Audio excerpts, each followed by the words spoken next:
Welcome to Northwest Arkansas Investing Podcast, episode 32. We have a special guest with us, owns commercial storage, another Zach with us. We're just going to kind of get rolling into a little bit of introduction to start. So Zach's actually local here. They live up in Bentonville. Zach, what if you could give us like a 30,000 foot perspective on like what do you do for a living? That'd be a great start.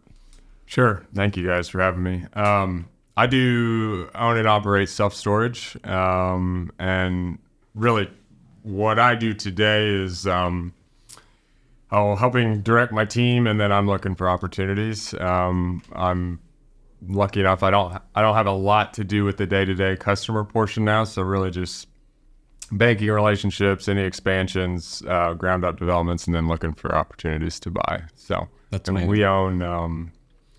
We own in right now 3 states, so Nebraska, Missouri, and Arkansas. So yeah. Primarily, what are you buying? Yeah, so self-storage facilities that are generally between, let's see, the smallest one we have right now is about 42,000 square feet up to 100,000 square foot. Yeah. And most of the time when we're buying them, we're looking for. I'm doing my first ground up development right now, so everything that we've done before has been existing sites acquisitions. So started in 2017, and then I did some residential stuff for about 4 or 5 years before that. And so it gone full cycle on 7 or 8 others that we don't own now, and just kind of trading up. And so I've been basically busy with storage, nothing but storage for the last 7-8 years. That's awesome. Yeah. I got a slew of questions that come to mind immediately, but I'll wait for a second. What brought you to Northwest Arkansas out of all places? Yeah. Truthfully, we just wanted to move here. My wife and I were living in Southeast Kansas, and we were both kind of raised in the area. Both went to college. We both played sports at Pitt State. Mm-hmm. And then we briefly went away to like Joplin and Tulsa just for a couple of years, and then came back, and then kind of just felt stagnant. And we wanted to get settled somewhere before our daughter, who's now 6 and in first grade, we wanted to get settled somewhere before she started kindergarten. Yeah. So really it was between Kansas City and here. Mm-hmm. The first facility we bought was here. It's not like I didn't know about Northwest Arkansas, but it kind of like forced me to spend more time here, obviously. And so just driving around, seeing everything, I kind of was just putting a bug in my wife's ear over time. And let's see, that would have been probably talking about it and thinking about it for a good 2 years. Yeah. And then we moved in 20, COVID started in March, and we moved in July. Wow. So, yeah. Crazy. So since you're coming from another part of the country to here, well, not part of the country, area to here, does that mean you are now constituted as a hog fan? Like, would you say you're a hog fan now or no? Yeah. I mean, I'm born and raised in Kansas, played Division II basketball, and so so if you're born and raised in Kansas, it's hard not to be a KU Jayhawk a little bit. Sure. So I still definitely keep tabs, but more and more, I keep tabs, especially basketball. I was really worried when Muss left, and now I'm not. So it'll be interesting. I was just going to ask like what your take was on Calipari getting here and all that. Well, he's the prototypical, you hate to play him and you hate anything that he does unless he's on your side. Then you're like, I mean, that he kind of sums it up. But he's gonna bring talent, money, the whole 9 yards. So it'll be fun to watch. I mean, what was it like? Tyson or Johnny pledged like $5 million or something, and then with everything else, we're like 6 point something per. It was like that's like freshmen or juniors getting paid. It's crazy. 500 to 800. You start getting some 5 stars making like more than us. It's crazy. Like professional business people in the area, which is insane. And I remember the loudest that I've ever heard Bud Walton in my life is when we were playing Kentucky. When Calipari got thrown out of the game, and it hit this octave when he got teed up that I was like, this is insane. And then he got thrown out, and it hit just some level that I will never forget. It's like the loudest I've ever heard Bud Walton, and now he's with us. So he didn't. I don't think he forgot it either. He definitely didn't. Yeah. So Yeah, it's cool stuff. Yeah, but thanks for joining us once again. But we want to kind of dive in a little bit more on the story and kind of the origination of getting into self-storage and what that looked like for you. I know your beginning starts in residential, and really is the reason that you led into self-storage. But tell me a little bit more about how you discovered real estate in the first place. Did you have family or friends or that were in the business or talking about real estate, doing real estate, or what got you started there? I knew, I don't know, probably like sometime in college that I don't know, that I wanted to do something on my own. I wasn't really sure what that was. Whether that was, running a business or, buying real estate. I didn't know what I didn't know, but I knew eventually I was going to kind of gravitate towards that. But graduated in winter of 10. Job market wasn't like insanely good, but I got a job offer to go work for Target in Joplin. And so I started running the grocery department. I got promoted a few times, went through like the Joplin tornado, which was, it knocked down the closest Walmart. So that time was crazy. But I got promoted a few times, and not long after where I was making like okay money, that I started, reading Bigger Pockets, just trying to figure out, what was next. I got promoted to run a store in Tulsa, so we went and we moved there, and I don't know, within months I realized like I can't do this very much longer. And so I remember looking at like poop scooping franchises in Tulsa. I'm glad I didn't go down that path, but Big money. Yeah, just looking at not things where you can try and control your own destiny a little bit, and then once we kind of realized that we were going to move back to, well, I should back up. The first house that we bought in Tulsa was we were looking for a duplex, but all the duplexes that were listed were not in areas that I felt great about leaving my wife alone in. We did find one with a garage apartment. And so we lived in the main house, and then we rented to a college girl to live above the garage. And that was kind of our like house hacking start. And it worked really well. And so that kind of gave a taste a little bit. And then once we kind of realized that I was going to leave Target, we started looking at just like small rental houses in Pittsburgh. Just because we knew the area, obviously. It was like safe in that you could buy a house for $30,000 and it would rent for $500 or something like that. So that was kind of the start. Was just getting a taste of it and seeing. We mentioned Tyler. I knew he had been doing a little bit of that before, so he was kind of a good person to like ask questions of. But I just knew that I was going to do something different. I'm not really sure where that came from, to be honest with you. I know you kind of said you've kind of been hinted a few times at like getting your start in residential, like a rental house here and there. What ultimately did you scale up to residential wise, and then what did you do with that portfolio, and then like kind of follow up? How did you say, hey, I hate residential, I want to do something else, or what did that look like for you? So we got up to 28 units. If you counted the two that we kept, because even after we left Tulsa, we kept that house and garage apartment for a while. So we got 28 if you count those two. The other 26 were in Southeast Kansas, mostly Pittsburgh.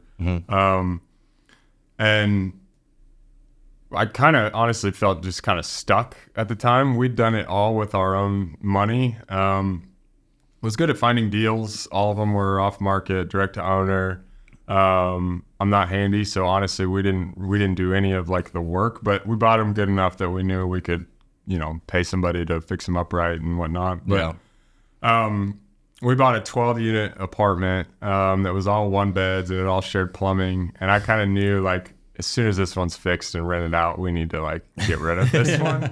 I mean, we made it so much nicer than it was, but I just knew that long term it was probably going to be a maintenance headache. And so my original plan was like, sell this and like maybe get into like just a better demographic area in terms of like, in my head it was like Kansas City, like sell 12 units here and then maybe we can go buy like another 12 unit in Kansas City where rents are a little higher. Right. But I wasn't completely sold on that, but that was kind of the plan. And then we went on like a full family vacation, like on my side, vacation in Nashville and Franklin area. And I remember my dad driving. I was sitting in the back seat and looking out the window, and there were these bright blue storage doors. And honestly, it kind of felt like God was like tapping me on the shoulder a little bit, because I never even thought about it. You drive by them all the time and didn't think about it. And so I pulled out my phone and started doing research right there. And then we did research for a good year. Yeah. And then it was about the time that 12 unit was stabilizing, and we were like, all right, maybe we'll just sell this, take whatever proceeds we can get from that, and try and go buy our first storage facility. And so that's kind of what happened. And then that first one was on Highway 12 in Rogers. It was a boat and RV deal. And so, and then, I don't know, sold the rest of the residential stuff probably, I don't know, within 12 to 18 months after that, just because I felt like it was working and it was a little bit more scalable for me. I liked it because it's more, I'm simplifying. You residential guys don't get mad at me, but I'm simplifying in that, like, storage has a lot more like levers and a little bit more of like, marketing, operations, etc. Whereas residential, to some degree, it's like you fix it up nice and then hope that it's not terrible when they move out in the air. Whereas, storage, there's just a lot more moving parts, which I kind of liked. My operations background with Target and stuff sort of helped with that. So you said that you spent a year, and I want to touch on this, but you basically spent a year doing your research and stuff. I think a lot of people get hung up on, like, they think about real estate and it seems, if you're just getting into the idea of something, it seems really scary. And so what I'm hearing from you is you took all the risk out of it by knowing exactly what you're going into before going into it. You planned, you prepped. Is that when you made that jump per se, did you feel pretty confident after a year of research? I would say decently so. And mainly that was just because I knew, the specific seller that we like struck a deal with, I knew that as long as I did just basic, blocking and tackling, I could do at least as good as he is. A lot of calls were going to voicemail. He didn't have a website that you could like rent online. So, which isn't hard to like set up, and there's softwares available for all of that. So, so I felt pretty confident that, like, just from a, I don't know, customer service and processes standpoint, like I could do a little bit better. It was a growing nice area, so that obviously helps. But yeah, I learned a lot in that first year, and, screwed up some stuff, but overall, like, my, general thesis was right. So yeah. Would you call that first deal you did, like, and at the time you were buying it, were you like, this is a single, as far as baseball terms, single, double, triple home run? And what did you think it was, and what did it end up turning out to be? I thought it was going to be a single or double. So the cool thing, and I just learned a lot on that deal, is so he seller financed that deal. And so really we got to go in like, I don't know, 7 or 8% down. Great. And then he had an extra acre that he had a very successful insurance business. So this was more of like a hobby. And he was also the biggest tenant. He had a lot of toys. So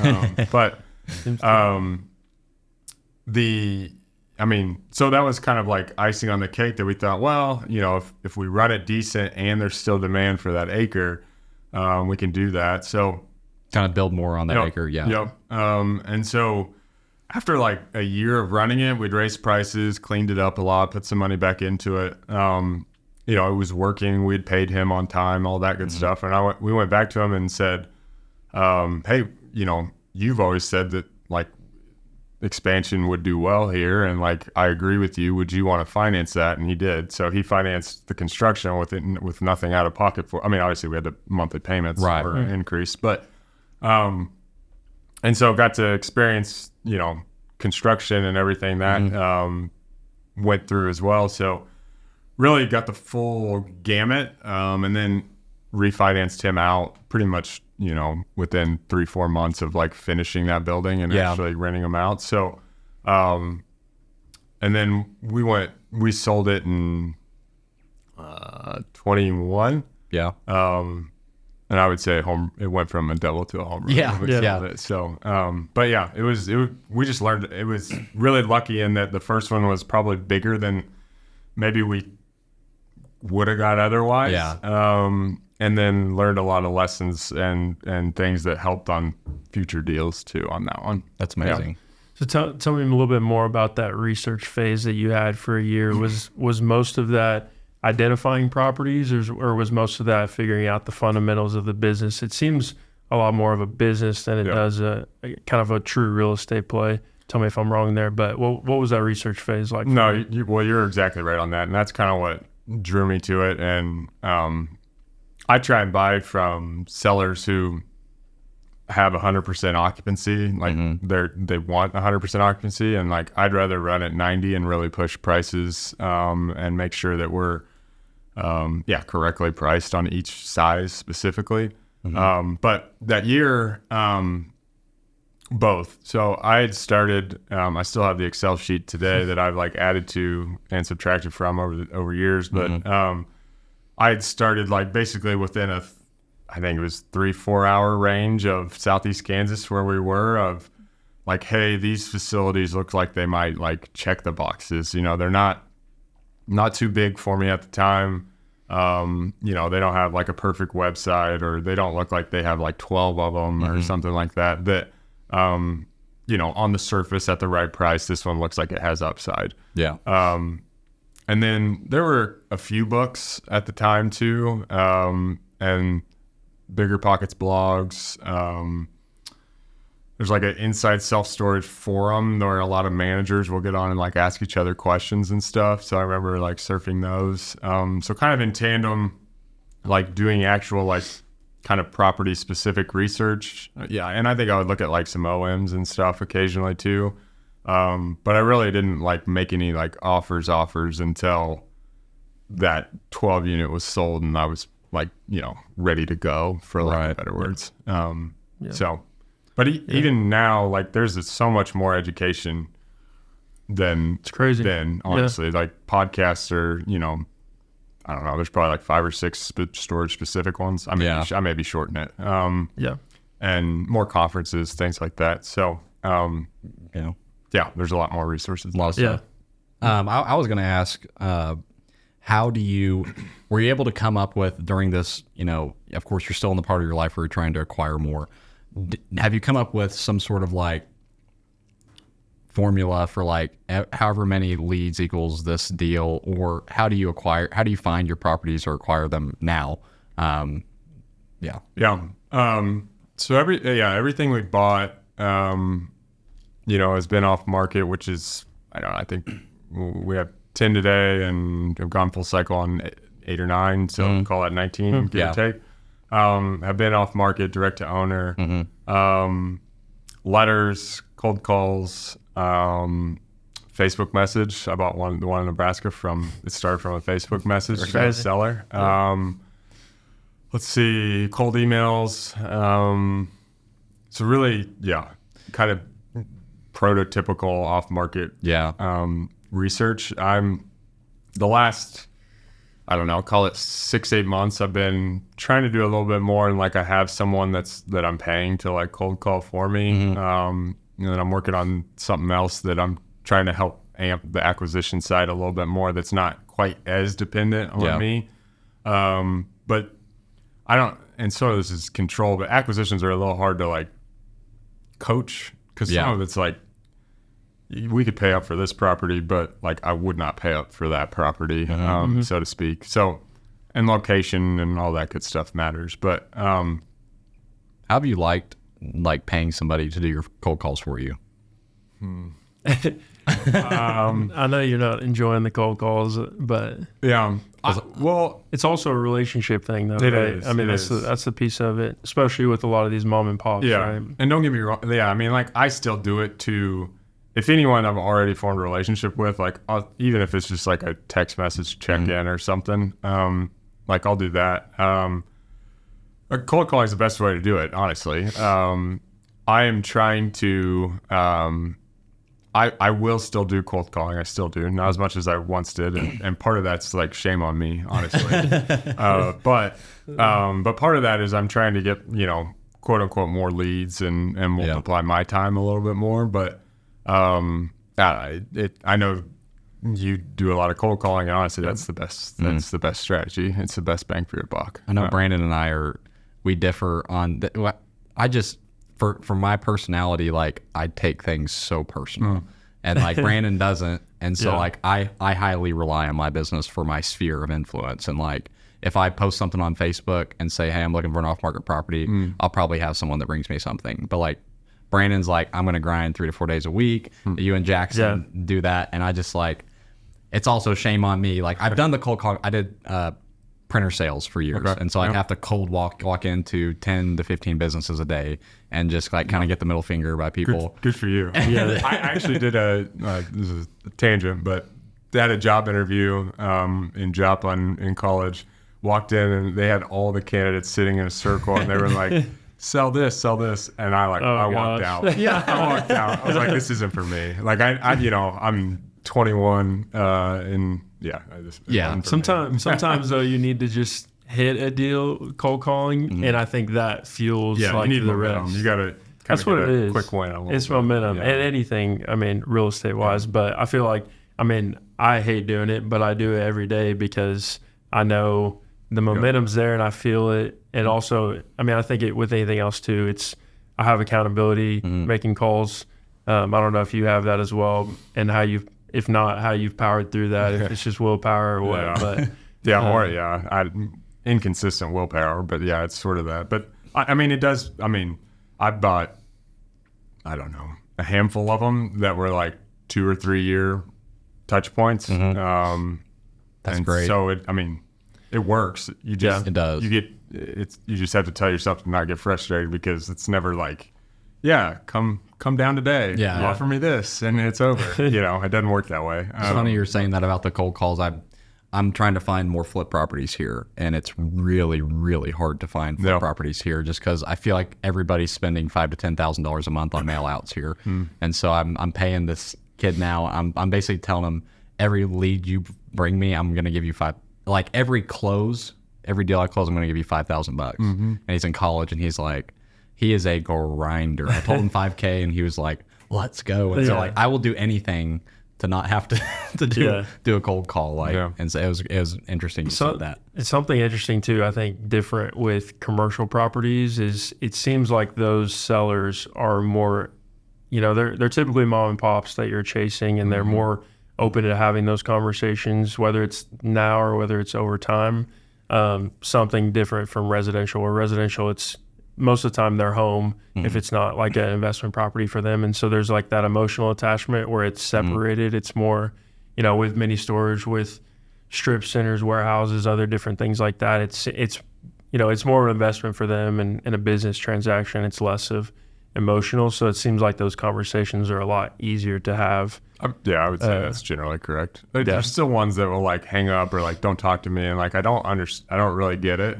Just be friendly. You never know if you're getting a pinch and you want to sell. Maybe I should be your first call. So but 100%. I do think you're right that generally it's storage community is a pretty sharing place, honestly. So a lot of guys will just talk operations. So I'd love to hear more about, from your perspective, went from residential side, you saw the value in storage.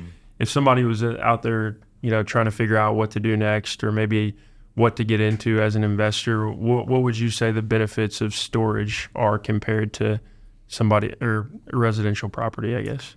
I would say, to me anyways, kind of what I talked about earlier is like I feel like I have a little bit more control on some of the levers. Now, storage is really a commodity. Like what's inside the square is basically the same what any facility that you open up a door at. But certain facilities are going to be better at attracting people to like call your phone, to want to rent there. And certain facilities are built on streets, like drive-by traffic matters, all of that stuff. So I think it is probably like the least passive, if I'm being honest, about all of them. Obviously if you get a team in place and stuff, but that takes a lot of work. And, but like to do storage right, like you want churn, you want in and out, and you want a lot of phone calls. And almost all the other ones, like it's kind of the opposite. Yeah. I mean, triple net, you might never hear from them. Even single family, if you hear from them once they're moved in, it's usually not good things, right? So it sort of depends on where you're at. Like, if you have a high paying W-2 or day job or something, like, I don't think it's the best way to go on the side unless your plans are like, all right, I'm going to start with this one. Transitioning. Fix it up and then trade up over time into bigger, better, nicer stuff. Because, there is, between marketing, customer service, even some tech type things that are helpful to know. And I'm not like a tech wizard by any means, but you still need to understand how all of it kind of plays together. Matters a lot in storage, whereas it doesn't in a lot of the other ones. Does this ring true in storage that like you're not really having a lot of customer interaction per se as much, like from your probably people you hire of course do, but like you don't have to, like with single family sometimes you got to worry about your tenant suing you or something, but in storage it's probably like pretty simple. It's like you store your stuff here and get it back. I would say most of the time, like they're calling you when they move in, you're getting a card on autopay, and then they're calling you when they move out. Like, I don't know, I don't have the exact stats, but there are others that, their card drops off, they've got to do this, or maybe their door's broken, they need some help getting it fixed, or, every once in a while, like a screw is leaking into their unit. So there are like touch points like within there. But generally speaking, and part of the reason why you're hopefully, marketing and trying to get as big of a customer funnel as you can is like, to some degree, you want to select the best customers too. And again, it's a month-to-month agreement. So if it's not working with a certain customer, you can kind of just say, all right, let's call this quits here. That doesn't happen very often, truthfully, but there is that flexibility. So, that's interesting. I understand that strategy. It's like I go after nicer single family to where like I know at least right now, like I really like single family that's nicer because I have 8 and I've all this whole year I've maybe heard from one tenant because I place tenants that are like really usually like high quality people, and I'm like, hey, if you like do not call me and like look up a YouTube video, I won't raise your rent this next year. Like I'll put that in the contract. Like please YouTube video this stuff. So like that's kind of, I'm like, if I can just like not hear from somebody, that's worth it. That's like cash flow to me. Like, I'm like, let's go. And I think something about storage, I've always been fascinated and you can tell me if I'm wrong here, but it's a little bit less dependent on the real estate market ebbs and flows and more dependent on your ability to manipulate net operating income of a place. And I think that reigns true in most commercial properties, but is that generally true? These trade on cap rates versus, single families, obviously like comps. But we do somewhat trend with the housing market. And then, supply is everything, truthfully. I'd say generally about any growing place in America, they would say they have a housing shortage. There's not very many places that are like, oh, we have a storage shortage. And truthfully, like Northwest Arkansas is like a overbuilt extremely right now. And I'm not the only one that would say that as far as storage goes. So, and it's a 3 mile business, 3 to 5 mile radius is generally where if you just drove a circle, that's where your customers are coming from. So you could build the nicest product, have great, incomes and demographics, but if 2 other people like build within your 2 mile radius in that same year, like, good luck. That's really hard. So supply, that's one of the things, especially with acquisitions, that like we spend a ton of time on.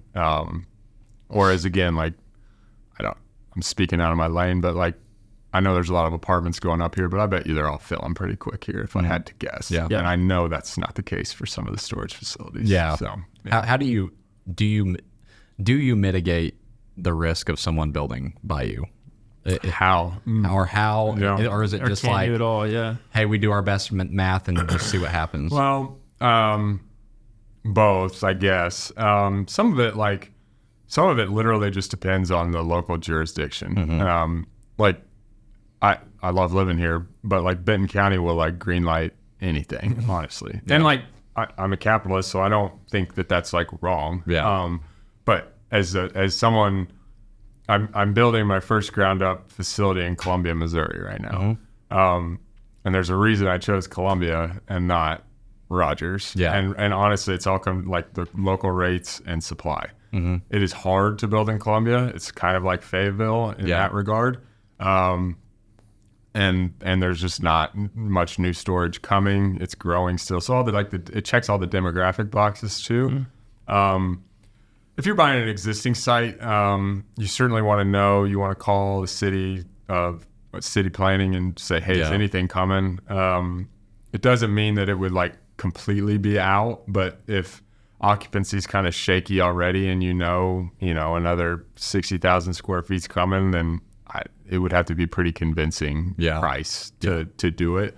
COVID hit a lot of those sins, for lack of better words, just because everybody had extra money, everybody was moving, their occupancies went through the roof, and now you have to operate, for lack of better words, instead of just you're just full because you're a storage facility. So do you feel like you've broken through in Columbia, that the barrier, the hard part was the hard part getting started and permitting in Columbia, and are you through that now? Okay. Yeah, we poured concrete last week. So okay, so you're kind of we should open in September. You kind of feel like home free-ish? No, I wouldn't say that. We need to lease up too. That's the other thing that is very different. I mean, even a good development project from true ground up is like 3-4% a month in occupancy gain. Whereas I don't know. I know of apartment guys, maybe not even here, but like they can fill up in 3 months. And so that if you filled up in 3 months in storage, that is like a insane holy site. I don't know, but like it doesn't.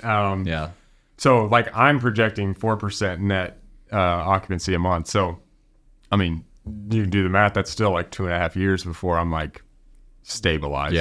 Like, do I think it'll be faster? Yes, but like. Hopefully we have enough cash reserves that like the 4% is fine. Yeah. If that makes sense. So, that's another where it's easiest to build, no doubt, and cheaper to build than any other asset class, truthfully. But it takes longer to fill up too. Kind of a more broad question. I don't know if it even follows this, and you can or don't have to answer this if you don't want to. Are you building your portfolio in a way to that at a certain point you would be able to sell your portfolio, or are you just acquiring just for lifestyle and whatever? Is there a bigger picture, I guess? No, I see myself, at least right now at this point in life, as like a pruner. I don't buy anything that I would like have to sell, and generally anything I'm buying now is big enough that like I'm fine holding for a long period of time. But that said, like, I'll probably sell one later this year. And I'll probably buy a couple by the end of this year. Okay. I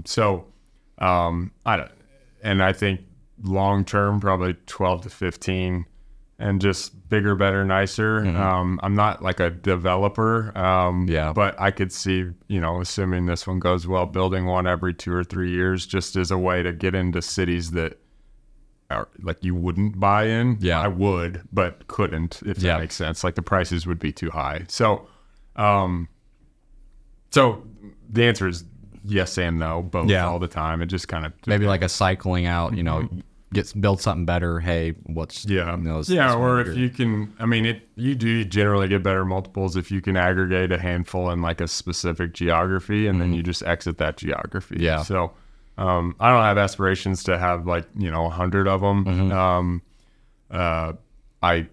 Maybe that's a control thing, but I kind of see myself as just like a pruner over time. So yeah, that's awesome. Totally. So what?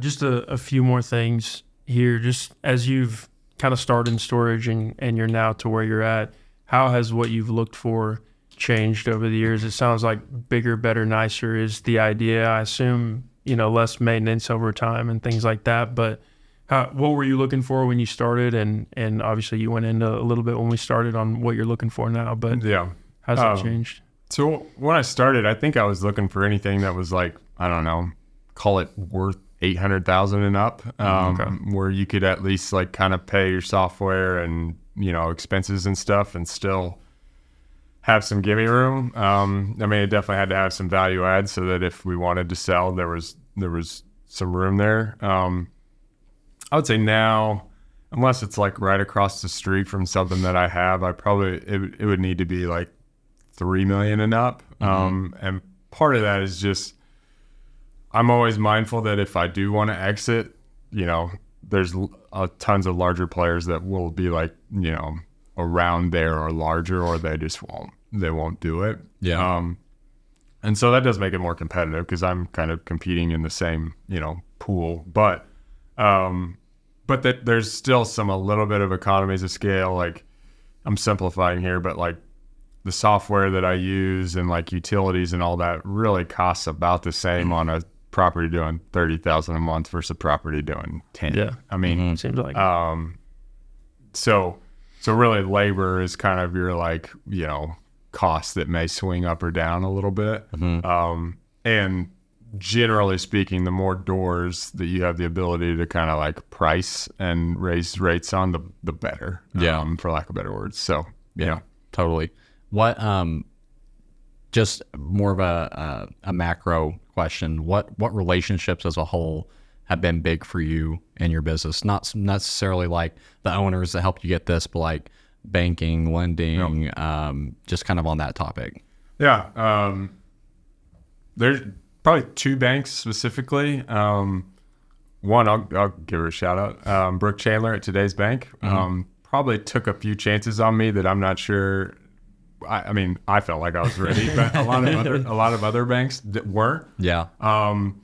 And so they were they're Springdale. They were really helpful, especially on the first few loans, and just kind of, I don't know, saw what I was seeing at the same time. And then I would say I've had a couple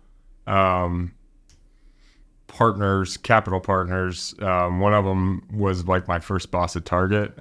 She still puts some money in occasional deals and whatnot, and sort of, I don't know, especially when you're, like the first one, my wife and I just bought ourselves from selling those residential stuff, but commercial's expensive. You're going to run out of your own money unless you've got, other sources to bring in more money. But, those first few investors that like, I don't know, they're kind of just betting on you. They don't know anything about storage. You haven't proved any real track record about storage. I would say those 2 specifically kind of jump out. Yeah. It seems like storage has had this explosion right through COVID. Before you started in 2017, before COVID and everything, did everything on paper to you look like? Were there any deals that looked like home runs when you bought them, or were these all singles, doubles for the most part when you were buying them? They never felt like home runs. I don't know. I was trying to think of the one that I've like pre-buying. I felt There were 2 that we bought in 20 that I was like, I know these are going to work. And then there's one that we bought last year that I was, not to cash the check before it's done, but like, I just felt really good about it. Yeah. Where all the others, like obviously the numbers have to make sense and whatnot. So you feel good about it, but like, I don't know, there's sometimes that extra gut check, I guess. But Yeah. For lack of better words though, you still like all of them, you still had to like do the work of like, give it a facelift, like raise rates. Like you knew you could get there, or you were pretty sure you could get there, but you still had to like roll your sleeves up, for lack of better words. So I don't know if that was there ever one that you got into and thought it was something, but it ended up being worse? Yes. Two of them. So I talked about that first one in Rogers was a boat and RV, and so in my mind, I was like, oh, this boat and RV thing is like, your tenant class is generally a little bit better because they can afford a boat or RV. Most of these are never built with an office on site anyways. So like, it just felt kind of like scalable. And so I tried to do the same thing in central Missouri, like Truman Lake, which is not even remotely the same kind of lake as Beaver. Like it's very much like a fisherman's lake. Yeah.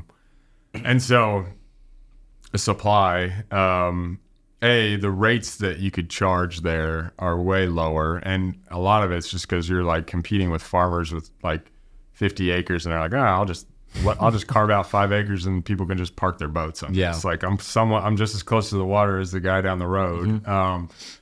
So you really could, and then what I sort of learned then more so is like, it's really not that hard to move a boat or RV. Like you just hook it up and go. Yeah. Whereas storage, like if you just unloaded 3 bedrooms worth of stuff, like you're not just gonna like hook it up. Do that tomorrow, you know? Like you got to actually plan it, pay for it, all that good stuff. So I just like, I was overconfident on what I thought I could do with rates on that one. And then again, like more competitors showed up. Rates just weren't strong enough to really like get over the hump there. And so I figured that out like pretty, like honestly within like 3 months of owning it. And I was like, all right, I need to, that's quick. Like I'm gonna, but we sold it like month 12 or 13, like just cause I knew, and I mean, I think we maybe lost $7,000-8,000 if you maybe broke even. Somewhere in there around a break even. But I just knew it wasn't gonna work. You're just like, let's move on. Yeah. And maybe if we stuck to it for a couple of years, we've done it okay. But I knew it wasn't like the tailwinds were at my face. Your energy and effort was best used elsewhere. Yep. Yeah. So truthfully, I don't. I have one that has like half boat and RV storage, but it's like in a very dense area, and so it's a lot different of a property. But I mean, if you line up, let's call it same numbers, like I'll buy this regular storage over the boat and RV now all day. And there's a lot of people that are different, but I just more levers. It's more normal, for lack of better words. So makes sense. So what, curious too on at what point in your business you kind of created the team, kind of when did each part of the team stack up for you where you could take hands off a little bit, focus more on acquisitions, banking relationships, stuff like that? The first, I don't know, 2.5, 3 years, like I had like 3-4 cell phones in my pocket. I was taking all the calls, coordinating with all the maintenance van. It started with just one, bought one in the Joplin area that like had an office. And so it was at least big enough that like I could, partially pay that person's salary with that facility. And then all the other facilities, they could at least like, they were the ones with 4 cell phones. So that helped. And then just kind of as we grew to larger facilities that could kind of afford to at least like hybrid model of like, hey, you're on site at this one maybe half the time, or you're on site but you're the remote manager for this one because it doesn't have an office kind of thing. So and then really bigger difference was hired an operations manager, and let's see, it's been 2.5 years, so it'd been winter of 21, I think. Got extremely lucky with her. April's still with me. Awesome. She had a retail background too, which I wasn't necessarily looking for, but she used to be a district manager for Dollar Generals, and I promise this is a heck of a lot easier than anything that would entail. And so, so she does a really good job of helping all the quote unquote frontline people, help them do their job better and whatnot too. So I hope that our audience listening to this is seeing that, like, beyond just storage, like if you don't like the position you're in, I think yours is a testimony to, like, there's ways to go out and make it happen for yourself, and you're probably living a lot more fulfilling life now than, working your way up the retail chain, most likely. I mean, I know some friends in it, and it's a grind. And so I hope our audience is listening and going, like, hey, like, there are ways to not, like, hate your life. Like right now, like I've been there before, and there's ways to scale and be creative. I mean, it's like ultimate creativity with what you do, and it's really inspiring. And so that's kind of what I hope. One of the bigger pictures I hope our audience sees from this is, like, you don't have to, like, go buy a storage facility tomorrow, listener. But I hope that you're just seeing as a whole, like, there are lots of creative ways in this world as a whole to get creative. And I would be remiss if I didn't add, my wife was a teacher, and the whole time, like, our plan was like, oh, like, she'll be done, quote unquote W-2 before I did. But I quit before she did. And honestly, it was a pretty early leap. Like, the storage wasn't really, like, totally covering my old salary, but I just felt like if I could, really put my back into it, like, it would make a difference. And it did pay off, but luckily, like, a very supporting, very understanding wife, and who still had a paycheck, obviously. She was a teacher. Anyways, I would be remiss if I didn't add that in. We do touch on that a lot, is how Brandon and I talk about it all the time, how big it is to have a supporting wife behind you that is, like, all on board. And, like, him and I both talked about, like, I had to create, like, the world's best PowerPoint ever to get my wife to get on the board to real estate, because she was like, never thought about real estate investing. I was like, this is the way. And I basically, it came down to, like, I had to be a more effective communicator to her. But it's so huge to have, because if you're butting heads, you're at home, you're going, oh, I just bought this storage facility. She's like, you're putting us at risk, kind of thing. So it is a huge point to have the person, your number one in your life behind you. And kudos to her for continuing to work and continuing to keep the ship afloat. I was in that situation at the end of last year, going 1099. So it's been really cool to see huge. Brandon. He took the leap, and there was, like, nothing on the board, nothing projected. And he just, like, I'm going to take the leap. And his wife was like, all right, cool. And then he's just killing it now. He's really selling a lot. And every time I see him get something under contract, like, I'm just ecstatic. It's awesome. And honestly, sometimes that's easier. I don't know. I have friends that stayed a lot longer at their day jobs, but honestly, they were making a lot more money than I was at my day job. And so it made sense to do that. So, amen to the supportive wife part. Exactly. Let's kind of start concluding. I wanted to ask, like, a question on, like, how you view success, whether that's time, money, family, internal joy. A lot of people view it differently. I've talked to people that are like, I see success as when I liquid $10 million, and I've seen some people when it's like when I'm planted 5 churches. So, like, it varies quite drastically. Have you thought about this, 1, and 2, like, how do you view that? I think for me, one of the things that I'm Christian, go to church, but one of the things that I truthfully have to, like, constantly remind myself is, like, my own identity, like, in Christ is okay.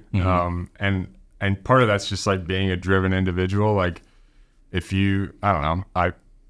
I don't get a new deal, or, we're not hitting projections on this or whatever, like, I'll feel like I'm not doing enough. And like, if I just zoom back, like, my wife really doesn't care if I don't, like, hit projections on a facility. And I know for sure my 6-year-old doesn't care. And then my 3-year-old doesn't even understand what I'm saying. So, But I say all that to say, like, it is hard to not, like, I don't know, like when you meet someone just to be like, oh, I'm a self-storage guy. You know what I mean? Versus like making that your identity. Yeah, exactly. Yeah. And so to go back to your question of like success, to me is hopefully like I haven't lost sight of all of those other things. Like I enjoy what I do. And I enjoy like continuing to grow, but I don't have like a, I don't know, monetary, end goal where I'm going to, ride off into the sunset or anything. I think that I've met a lot of older real estate guys, and to me, the ones that are still like happy and not divorced and don't have a drinking problem are the ones that like are conscious about like family and church and, I don't know, causes, whatever that may be. I've met a handful that were way more successful on paper than I was, but like had like 7 beers at like a lunch where we were just meeting. I could tell like they were running from something. You know what I mean? Like, like, well, I don't want that. Rather be and broke. I don't say that like in a judgy way. Like I'm not, I have my issues too, but, anyways, my point in saying that is like, I'm going to continue to try and grow the business and try and do what I feel like is right for my family or investors or whatever. But at the same time, like, I don't know, do my best to like keep what my true identity is front and center. Yeah. What was that that Sky Scheffler said going into Sunday? He was like, I was talking to my friends and stuff, and he was like, one of his friends texted him was like, no, everything's all good because your victories are secure on the cross. And I was like, I need that on a t-shirt. Yeah. Like, I'm not a golfer, and I saw that and I was like, that was good. big time. Yeah. I mean, he's on the biggest stage that it gets for him. So I think that takes the pressure off just business for him. It's golf, but like for you in your case, it takes the pressure off the need or the desire to want to, to never be content is when you have that identity elsewhere, which is pretty cool. Yeah. That you have that. So I've always admired your humbleness, willing to spend time with guys like us. So, yeah, that's cool. Yeah. I mean, quite honestly, like after this, he'll cut it off soon after this, but like, I got to go over the sponsors too, but like Zach, we've been really honored to have you on the show, podcast, whatever. It'll be on YouTube. We really appreciate your time. I know that guys like you have tight schedules, so we're really thankful to have you on. Thank you for your time. No, I appreciate you guys having me. This was fun. Yeah. Thanks. Yeah, please give a plug real quick to your business if you don't mind. If you want to give a plug. I don't know that I mean, if anybody wants to reach out, they can email me, Zach, ZACH at QStorageM.com. QStorageM is in mother.com. Awesome. Cool. Yeah. Appreciate you, man. Thanks for coming on. Awesome. Love you guys. So we're going to go over some sponsors right now. We're really thankful for our sponsors and all the people that believe in this podcast. There's a lot of great local businesses here, and we're thankful for our 2 sponsors today. Our first sponsor is going to be, and we'll throw up a graphic on the screen for you guys as well. It's going to be DAB Remodeling and Restoration, LLC. This is Daniel. He does a really good job here locally, serving the local community, of doing great remodel, restoration. I've seen a lot of the work he's done, and it's been really good to see him take stuff from start to finish, studs up, building back porches, pouring slabs and things like that. He really does a good job of overseeing his crew. He does a great job of overseeing the whole process as a whole. I've talked to clients of his that have really enjoyed his work.